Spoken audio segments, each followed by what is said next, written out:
Hello dears, ഇന്ന് നമുക്ക് ഇറച്ചിക്കറി പോലും തോറ്റു മാറി നിൽക്കുന്ന രീതിയിൽ അതിനേക്കാളും ടേസ്റ്റി ആയിട്ടുള്ള ഉരുളക്കിഴങ്ങ് കറി എളുപ്പത്തിൽ ഉണ്ടാക്കാം. അതിനായിട്ട് ഒരു കുക്കറിലേക്ക് 3 ടേബിൾ സ്പൂൺ എണ്ണ ഒഴിച്ച് കൊടുക്കുന്നുണ്ട്. എണ്ണ ഒന്ന് ചൂടായി കിട്ടുമ്പോൾ ഒരല്പം കടുക് ഇട്ട് കൊടുക്കാം. കടുകൊക്കെ ഒന്ന് പൊട്ടി തുടങ്ങുമ്പോൾ നമുക്ക് ഗരം മസാലാസൊക്കെ ആഡ് ചെയ്ത് കൊടുക്കാം. എന്നിട്ട് ഇതിലേക്ക് 2 സവാള അരിഞ്ഞത് ചേർത്ത് കൊടുക്കുകയാണ്. ഇനി ഇതിലേക്ക് ആവശ്യത്തിനുള്ള ഉപ്പും കൂടി ഇട്ട് കൊടുത്തിട്ട് നന്നായിട്ട് വഴറ്റിയെടുക്കണം. സവാള എത്രത്തോളം വഴറ്റിയെടുക്കുന്നോ അത്രയും നല്ല ടേസ്റ്റ് ആയിരിക്കും. അതുകൊണ്ട് ക്ഷമയോടുകൂടി നന്നായിട്ട് വഴറ്റിയെടുക്കുക. അപ്പോൾ ഈ സവാള നന്നായിട്ടൊന്ന് വഴണ്ട് കിട്ടിയിട്ടുണ്ട്. ഇനി ഇതിലേക്ക് 1 ടേബിൾ സ്പൂൺ ഇഞ്ചി വെളുത്തുള്ളി ചതച്ചത് ചേർത്ത് കൊടുക്കാം. ഇഞ്ചിയുടെയും വെളുത്തുള്ളിയുടെ ആ പച്ച ടേസ്റ്റൊക്കെ ഒന്ന് മാറി കിട്ടുന്നത് വരെ ജസ്റ്റ് ഒന്ന് ഇളക്കി യോജിപ്പിക്കാം.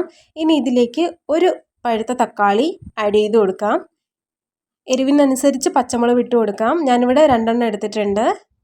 ഇനി ആ തക്കാളിയും കൂടെ നന്നായിട്ടൊന്ന് ഉടഞ്ഞ് കിട്ടുന്നത് വരെ നന്നായിട്ട് ഇളക്കി യോജിപ്പിക്കാം. അപ്പോൾ ഈ തക്കാളി നന്നായിട്ടൊന്ന് ഉടഞ്ഞ് കിട്ടിയിട്ടുണ്ട്. ഇനി ഇതിലേക്ക് പൊടികൾ ആഡ് ചെയ്ത് കൊടുക്കണം. 2 ടീസ്പൂൺ മുളക് പൊടി ചേർത്ത് കൊടുക്കുകയാണ്. എരിവിനനുസരിച്ച് കൂട്ടുകയോ കുറയ്ക്കുകയോ ഒക്കെ ചെയ്യാവുന്നതാണ്. 1 ടീസ്പൂൺ മല്ലിപ്പൊടിയും 1/4 ടീസ്പൂൺ മഞ്ഞൾപ്പൊടിയും കൂടി ഇട്ട് കൊടുത്തു. 1 ടീസ്പൂൺ ഗരം മസാലപ്പൊടി ആഡ് ചെയ്ത് കൊടുക്കുകയാണ്. അതുപോലെ തന്നെ 1 ടീസ്പൂൺ ചിക്കൻ മസാലപ്പൊടി കൂടി ചേർത്ത് കൊടുക്കുന്നുണ്ട്. ഇനി ആ പൊടികളുടെയൊക്കെ ആ പച്ചക്കുത്തൊക്കെ ഒന്ന് മാറി കിട്ടുന്നത് വരെ ലോ ഫ്ലെയിമിലൊന്ന് ഇളക്കി യോജിപ്പിക്കാം. ഇനി ഇതിലേക്ക് ഒരല്പം കുരുമുളക് ചതച്ചതുകൂടി ഇട്ട് കൊടുക്കുകയാണ്. 3 മീഡിയം സൈസിലെ പൊട്ടാറ്റോ അത്യാവശ്യം വലിയ കഷ്ണങ്ങളാക്കി അരിഞ്ഞത് ആഡ് ചെയ്ത് കൊടുക്കാം. ഇത് നന്നായിട്ടൊന്ന് ഇളക്കി യോജിപ്പിക്കാം. ഇനി ഇതിലേക്ക് നമ്മൾ ആവശ്യത്തിന് നമ്മുടെ ഗ്രേവിക്ക് അനുസരിച്ച് വെള്ളം ഒഴിച്ചു കൊടുക്കാം. ഞാനിവിടെ മുങ്ങിക്കിടക്കാൻ പാകത്തിന് വെള്ളം ഒഴിച്ചു കൊടുക്കുന്നുണ്ട്. നന്നായിട്ടൊന്ന് ഇളക്കി യോജിപ്പിച്ചതിന് ശേഷം 2 വിസിലിന് വേവിച്ചെടുക്കണം. അപ്പോൾ നമുക്ക് അടച്ചു വെച്ച് 2 വിസിലിന് വേവിച്ചെടുക്കാം.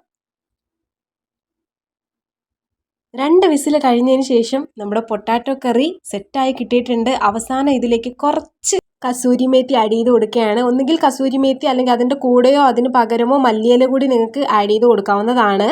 നമ്മുടെ കറി അടിപൊളിയായിട്ട് കിട്ടിയിട്ടുണ്ട്. ഉരുളക്കിഴങ്ങ് പാകത്തിന് വെന്തിട്ടുമുണ്ട്. നല്ല ടേസ്റ്റി ആയിട്ടുള്ള കറിയാട്ടോ. ചോറിൻ്റെ കൂടെയും ചപ്പാത്തിയുടെ കൂടെയോ അടിപൊളി ടേസ്റ്റി ആയിട്ടുള്ള കറിയാണ്. ഒരുപക്ഷെ ചിക്കൻ കറിയേക്കാൾ ഒരു പടി മുകളിലായിരിക്കും ഈ ഒരു ഉരുളക്കിഴങ്ങ് കറിയുടെ ടേസ്റ്റ് എന്ന് പറയുന്നത്. അതുകൊണ്ട് എല്ലാവരും ട്രൈ ചെയ്ത് നോക്കണേ. അപ്പോൾ ഈ വീഡിയോ എല്ലാവർക്കും ഇഷ്ടമായിട്ടുണ്ടെങ്കിൽ സബ്സ്ക്രൈബ് ചെയ്യാനും ലൈക്ക് ചെയ്യാനും മറക്കരുത്. അടുത്തൊരു ഈസി റെസിപ്പി ആയിട്ട് വീണ്ടും കാണുന്നത് വരെ ബൈ.